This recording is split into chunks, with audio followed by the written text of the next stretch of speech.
Hey Virgo, I'm Destiny with Spiritual Aurora. Thank you so much for tuning into my channel. Today we're about to get into some love messages for you from your person. Don't forget to check your other signs. If you're interested in booking a reading with me, you can do so on my website, spiritualaurora.com. The link will be in the description box below. Don't forget to like this video and give it a thumbs up. And I feel like that is it. Okay, so without further ado, we're going to get right into it. Spirit, what is the one card that represents a message from Virgo's person? What does Virgo's person want to tell them? What does Virgo's person want to tell them? Lord, what does Virgo's person want to tell them? Virgo, sun, moon, rising. Lord Jesus Christ, okay? What does Virgo's person want to tell them? What does Virgo's person want to tell them? What does Virgo's person want to tell them? What does Virgo's person want to tell them? Uh-oh. Okay. I feel like that's enough. On the bottom, how could you? So, Virgo, I feel like this person feels betrayed by you. So you could have betrayed them, or maybe just, yeah, I feel like you betrayed them. I feel like the energy, like based on some of the cards that I've seen falling out, the energy is just too strong. Don't mind my handwriting on some of these cards because I didn't make them with the intent of them being seen by anybody but me. But then I started doing the YouTube thing, and I'm not about to redo them for y'all because it doesn't matter what they really say and what they really look like. It matters on what I say. Okay, so my trauma affects my ability to love properly. I have commitment issues. I don't want to see you with anyone else. You've changed. Your energy is very calming. I've changed my perspective. You're just one of my options. You're very caring. I'm trying to ruin your relationships and your life. You complete me. Yeah, there it is right there. I felt it.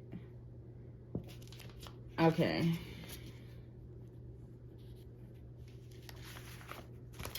I have abandonment issues. I question my place in your life. This is about to be a long one. I didn't realize I grabbed all these cards. Your smile makes me smile. Unconditional love. Consistency. Okay, so Virgo, I feel like, right off the top with this first card, this person questions their place in your life, especially after this betrayal, the past that you two have experienced. I feel like just overall in the consistency in the relationship, I feel like just overall this person just doesn't know where they fall in your life. And it just makes it difficult for them to really commit. They already have these abandonment issues, right? And they have this trauma from the past that already affects their ability to love. And so with these two combined, and we got the commitment issues, we got the abandonment issues, and we have the trauma from the past, and then we have the relationship experiences. I'm not gonna call it trauma. I don't want to label it as something as such. It could be traumatic, right? It could be trauma, but I don't want to specifically label it as that. So I'm just gonna say the experiences. So these three things came before. These three things were already a part of this person before they met you. And so then they go through this relationship with you and you betray them, and then they experience some things in the connection. That makes it difficult for them to really be solid in your life. And then we got the consistency, and we have all of these other things. It's like, where do I fit? This person's like, where do I fit? They want to be with you. You complete me. I've changed my perspective. So they've grown a little bit, and they've learned how to offer you a little bit more space and grace, and realize that they are not perfect, and so they cannot expect you to be perfect. However, it's still just like this energy of like, where do I fall? You're just one of my options. I feel like this person, they're keeping their options open because they don't want to rely solely on you.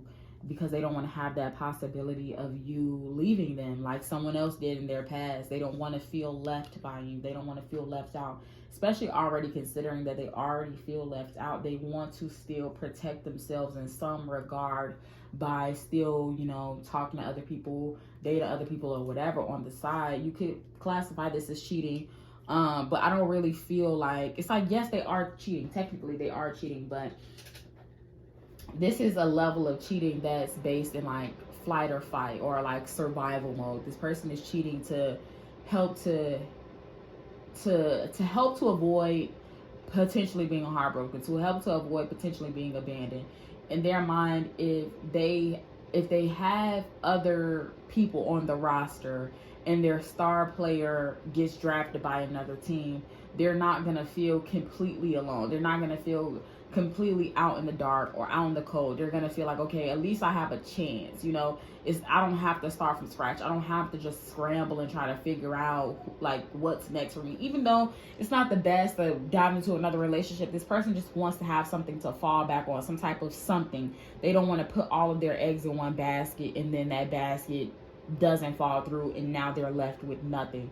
And that's kind of like the energy behind it, especially considering you've changed. So maybe this is your looks that have changed, maybe it's your job that has changed, or maybe you've just changed. I feel like it could be both, where you've changed and become a better person in terms of like showing up in the relationship, but you also changed physically, and because of that, this person is even more like skeptical about whether or not you'll be with them, because if they feel like you have surpassed them in looks, where like now you're out of their league, then they're gonna be afraid, or they're afraid that you're gonna leave them eventually and say like, yeah, you know what, I'm gonna find somebody that is more attractive, somebody that has more money, somebody that matches up with the person that I've become and not the person that I was, because in this person's mind, they align more with the person that you were and not the person that you've become. Even though you've become this new person with them by your side and with the help of them, they're just still afraid with those abandonment issues. They're just still afraid that you might use this growth against them and, you know, date somebody else, leave them for somebody else, you know, and they don't want to see you with anybody else. Your energy is very calming.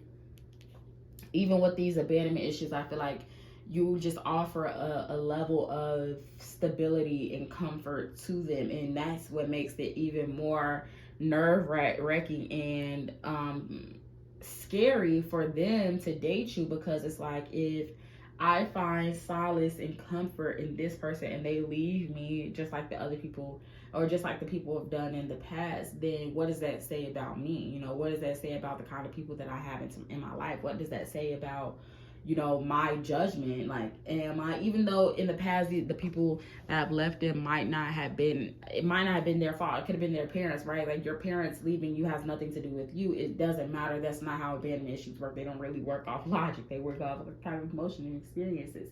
So they're afraid that if, you know, they allow themselves to love you completely and, you know, be completed by you and find this solace in you and be happy when you're happy and love you unconditionally, they're afraid that all of these things might go to waste because you might end up leaving them for someone else.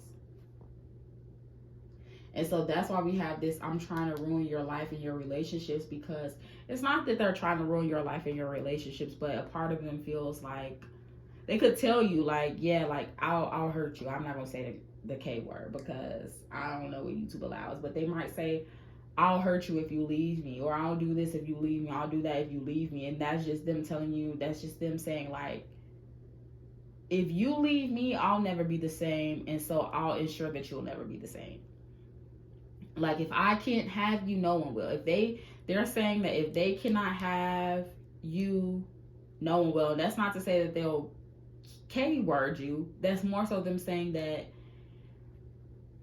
if I cannot have the person that you've become, I will hurt you so bad to where the person that the next person gets won't be this person. So this could be physically, this could be mentally, this could be emotionally, but they will cause some type of pain to where the next person that gets you is not getting the person that you've grown to become, person that you blossomed into, they will be getting the scarred version of you, the version of you that has been hurt, the version of you that has been traumatized. They are basically saying that, like, if you leave them, if they become traumatized from the end of the relationship, they're not going to be the only one that's traumatized. They're not going to be the only one leaving this fight with battle wounds, okay? Leaving this fight with scars. I mean, hey. Hey, I mean, I kind of feel that.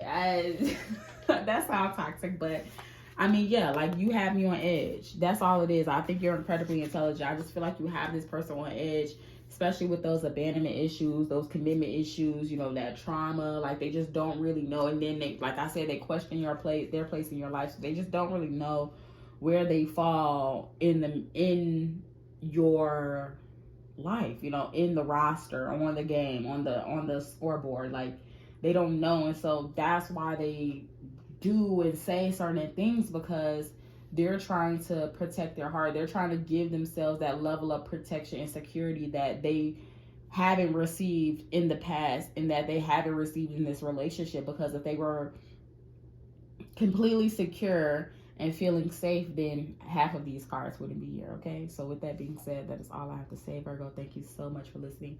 I look forward to doing this again. Don't forget to subscribe and give this video a thumbs up. Also, check your other signs, your sun, your moon, your rising, and your Venus. If you are interested in booking a personal reading with me, you can do so on my website, spiritualrawrise.com. Don't forget to do nothing. I feel like I said everything. All right, thanks so much for tuning in. Until next time, bye.